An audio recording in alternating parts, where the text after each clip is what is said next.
નમસ્કાર. મનોવિજ્ઞ 1.6 chapter number 1 એની અંદર સત્યતા કોષ્ટક રીતનો ઉપયોગ કરી અને વિધાન માટે રૂપના 3 પ્રકારો આપેલા છે. તર્કવાચક છે, સ્વવ્યાઘાતી છે અને પરાયત છે. જે સૌથી મોસ્ટ ઇમ્પોર્ટન્ટ દાખલા છે.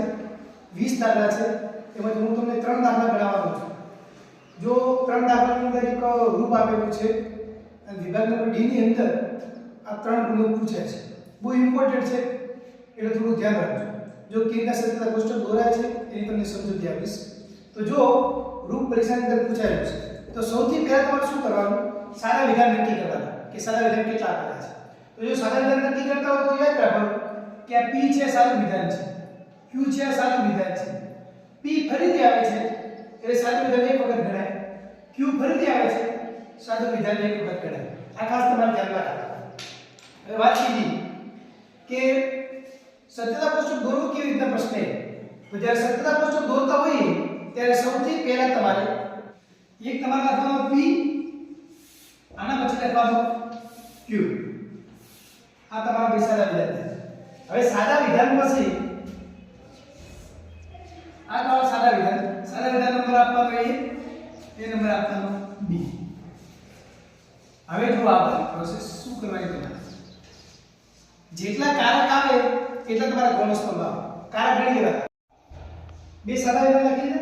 એના પછી સાદા વિધાન પછી ગુણસ્તંભ કેટલા આવે તો તમારે યાદ રાખવાનું કે જેટલા કારક આવે એટલા ગુણસ્તંભ આવે. 1 2 3 અને 4. તો તમારે 4 તમારા ગુણસ્તંભ આવે. પહેલા આપણે શું લખશો? નિષેધ Q લખવાનું. નિષેધ Q. બરાબર. એના પછી તમારે શું લખી દેવાનું? P સમુચ્ચય Q લખી દેવાનું. કે P સમુચ્ચય Q. એટલા માટે લખે P સમુચ્ચય Q, નિષેધ Q આપેલો છે એટલે નિષેધ Q એ મળી જશે અને સમુચ્ચય તો છે સમુચ્ચય.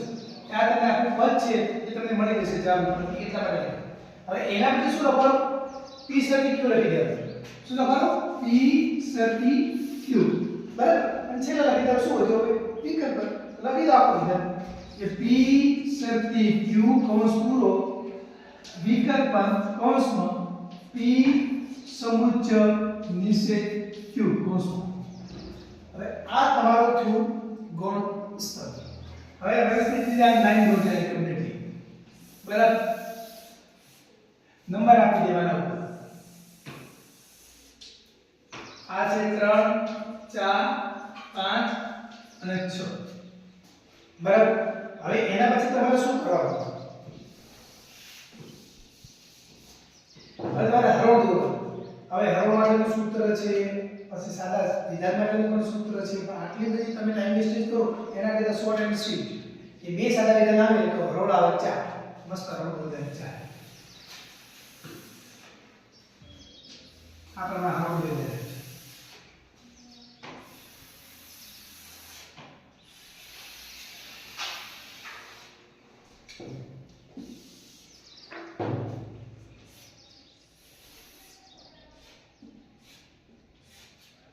નંબર આપી દેવાના. 1 નંબર 2 3 અને 4. હવે તમારે યાદ રાખવાનું B. હવે સત્ય અસત્ય લખવાનું. જો 4 હરોળ આવતી હોય તો 2 સત્ય લખી દેવાના પહેલા નંબર. આમ 2 લખી દેવાના હશે. બરાબર. બીજા નંબરના સાદા વિધાન આપણે શું કરવાનું? 2 t ના અડધા કરાય 1 t એટલે એક સત્ય એક અસત્ય. એક સત્ય અને એક લખવાનું તમારે અસત્ય. બરાબર.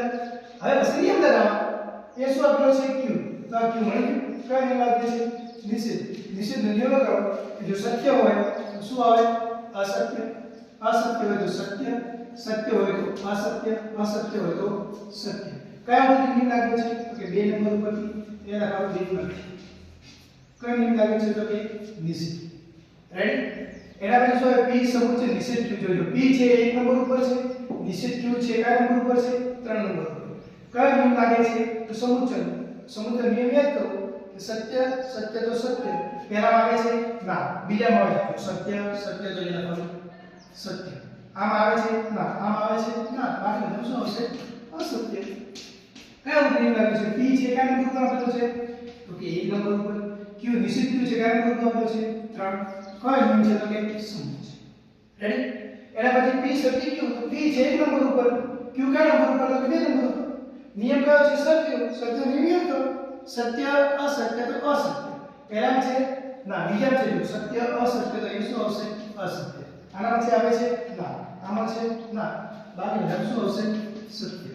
કયો બધો નિયમ લાગે? P છે 1 નંબર ઉપર, Q છે 2 નંબર ઉપર, એના દ્વારા 2 કયો નિયમ છે? તો કે સત્ય. કૌંસ પૂરું.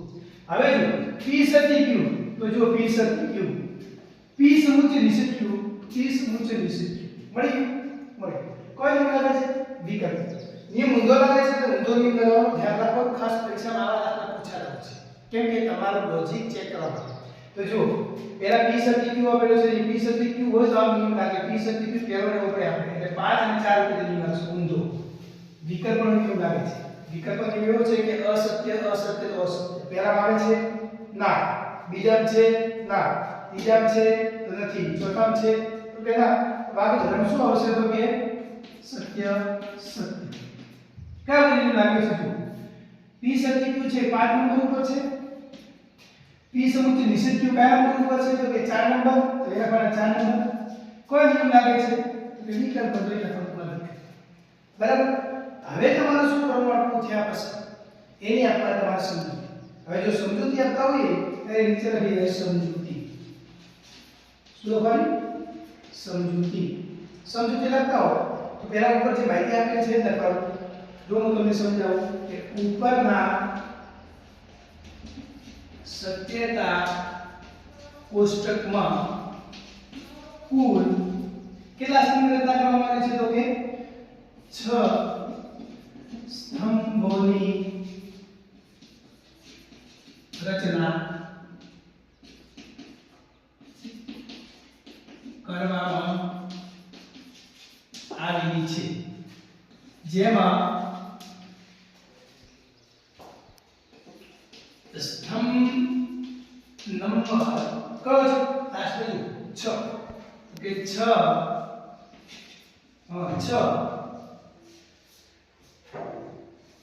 ના 6 ની સ્તંભ નંબર 6 ની તમામ હરોળ કેવી છે? બધી સત્ય. કૌંસમાં લખવાનું T સત્ય થાય છે. તેથી આ વિધાન માટેનું રૂપ શું છે? તો બધા સત્ય સત્ય બનતા હોય તો બનશે તદ્યવાચક છે. બરાબર. આ તમારું સાબિત થયું.